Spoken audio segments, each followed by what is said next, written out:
કેમ છો વિદ્યાર્થી મિત્રો? નમો નમઃ.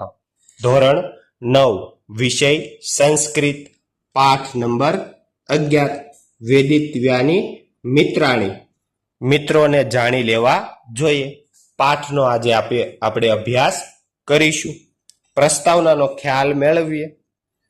સંચારના સાહિત્યક જગતમાં સૌથી મહાકાય કૃતિ તરીકે જેની પ્રસિદ્ધ છે તે મહાભારત નામે જાણીતી કૃતિ મહર્ષિ વ્યાસે રચેલી છે. હાલમાં આ મહાભારત ગ્રંથ લગભગ 1,00,000 શ્લોક પ્રમાણવાળો છે. મહાભારતમાં 18 પર્વ આવેલા છે. પ્રથમ પર્વનું નામ આદિ પર્વ છે, જ્યારે સૌથી છેલ્લું પર્વ સ્વર્ગારોહણ પર્વ છે. 12મા શાતિ પર્વમાં જીવનમાં અનેકવિધ સમસ્યાઓના સમાધાન નિરૂપવામાં આવ્યા છે. શાંતિ પર્વમાં કુલ મળીને 365 અધ્યાય આવેલા છે.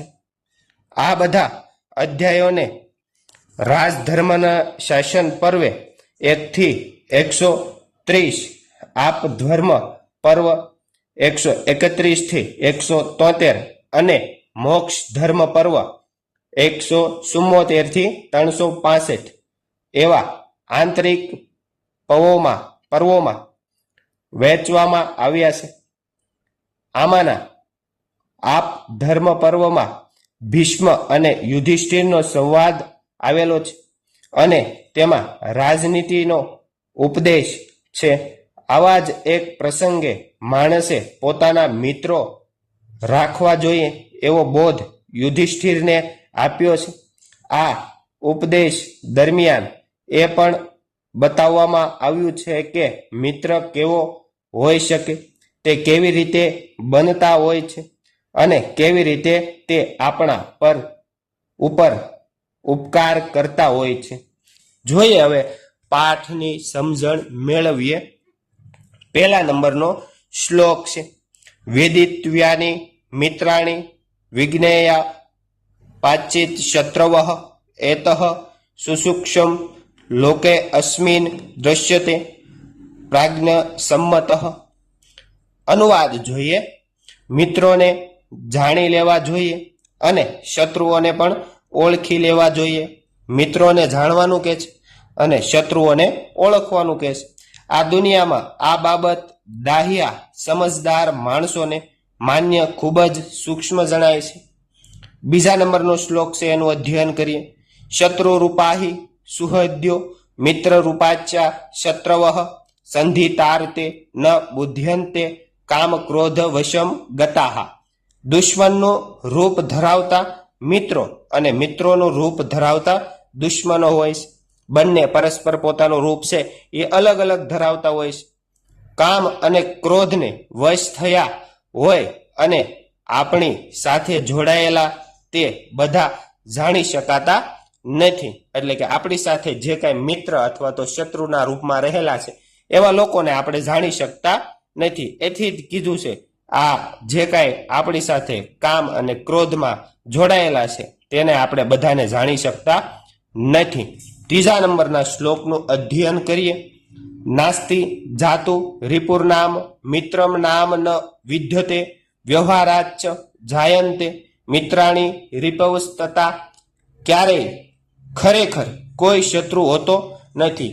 કોઈ પણ દિવસ કોઈ શત્રુ હોતો નથી અને ખરેખર કોઈ મિત્ર હોતો નથી. મિત્ર પણ કોઈ હોતો નથી. વ્યવહારથી મિત્રો તેમજ શત્રુઓ થાય છે.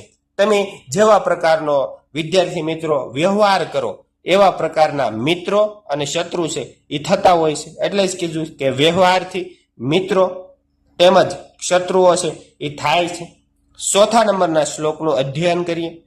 યો યસ્મિન જીવિત સ્વાર્થ પચ્ચેત પીડામ ન જીવિત સ તસ્ય મિત્ર તાવત સ્યાદ યાવત્ર સ્વાદ વિપર્ય. એટલે કે જે જીવતો હોય ત્યારે સ્વાર્થ એટલે કે ગરજ જુએ છે અને દુઃખને ન જુએ તે જીવે છે. તેનો મિત્ર ત્યાં સુધી હોય જ્યાં સુધી તે અવળો ન હોય. પાંચમા નંબરના શ્લોકનું અધ્યયન કરીએ. મિત્રમ ચ શત્રુ તામેતિ કસ્મિચ્ચિત કાલ પર્યયે શત્રુંશ મિત્રતામેતિ સ્વાર્થ હિ બલવતરઃ. જ્યારે કોઈ સમય પલટો થાય, જ્યારે કોઈ વખત સમય પલટો થાય, સમય બદલાય, ત્યારે મિત્ર શત્રુ બની જાય છે અને શત્રુ મિત્ર બની જાય છે. ખરેખર સ્વાર્થ વધારે બળવાન હોય છે. 6 નંબરના શ્લોકનું અધ્યયન કરીએ. તન્મિત્રમ કારણમ સર્વ વિસ્તરેણાપી મે શૃણુઃ કારણાત પ્રિયતા મેતિ દ્વેષ્યો ભવતી કારણાત. એટલે કે હે મિત્ર, તે સંપૂર્ણ કારણ પણ વિસ્તારથી મારી પાસે તું સાંભળ. તે કારણથી પ્રિય બની જાય છે અને કારણથી દ્વેષને પાત્ર બને છે. કોઈ પણ એવું કારણ હોય તો મિત્ર છે એ શત્રુ બની જાય, ને શત્રુ છે એ કોઈનો પ્રિય પણ બની જતો હોય છે, જેનું કારણ છે એ દ્વેષને પાત્ર થઈ જાય છે. 7મા નંબરના શ્લોકનું અધ્યયન કરીએ. પ્રિયો ભવતી દાનેન પ્રિયવાદેન ચાપરઃ મતમહ જપરેવ કાર્યાર્થ પ્રિયજતે જનઃ. એટલે કે એક માણસ દાનથી પ્રિય થાય છે અને બીજો માણસ છે એ મધુર વચનથી પ્રિય બને છે. કોઈ માણસ છે એ દાન કરવાથી પ્રિય થાય, અથવા તો કોઈ માણસ છે એ સારું સારું મધુર બોલવાથી છે એ પ્રિય બનતો હોય છે. અન્ય માણસ મંત્ર, હોમ અને જપથી કામ પાર પાડવા માટે ખુશ કરાય છે.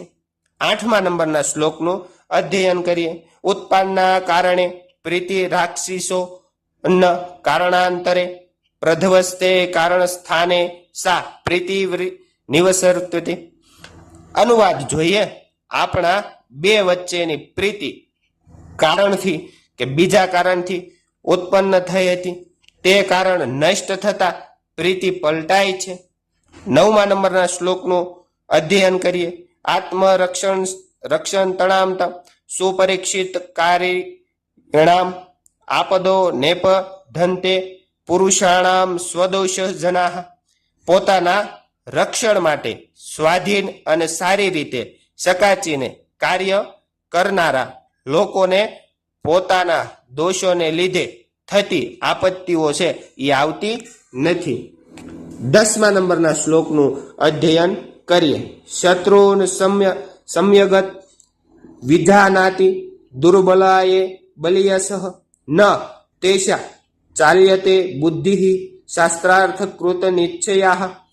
જેઓ દુર્બળ હોય છે, વધારે બળવાન ક્ષેત્રો અને સારી રીતે જાણે છે, તેમની શાસ્ત્રના અર્થ પ્રયોજનના આધારે નક્કી કરાયેલી બુદ્ધિ હોય તો પણ ચલિત થતી નથી. મિત્રો, આ તો આપણો 11મા નંબરનો પાઠ વેદિત્વ્યાની મિત્રાણી.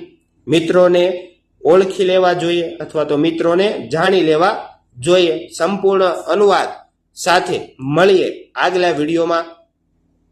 Thank you. આભાર. ધન્યવાદ.